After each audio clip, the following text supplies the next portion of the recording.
Ələm müctəhidin müəyyən edilməsinin şəri yolları. Əvvəlki dərsdə təqlid ediləcək müctəhidin malik olmalı olduğu şərtlər bəyan edildi.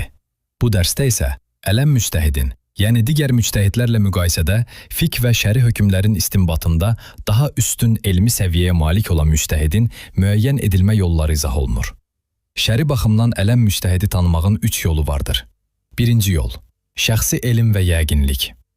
Əgər bir şəxs müctəhidlərin elmi dərəcəsini qiymətləndirə biləcək səviyyədə mütəxəssis olarsa və onların elmi fəaliyyətini, fiqhi istidlallarını, dərslərini və elmi əsərlərini araşdıraraq müəyyən bir müctəhidin ələm olduğuna yəqinlik əldə edərsə, həmin müctəhidə təqlid etməsi vacibdir.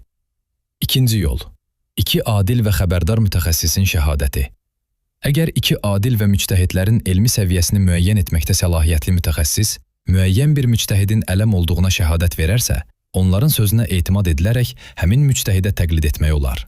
Bu, o halda keçərlidir ki, eyni xüsusiyyətlərə malik başqa 2 adil mütəxəssis onların bu şəhadətini təqzib etməsin. Üçüncü yol, elm əhlinin sözündən hasil olan arxayınlıq.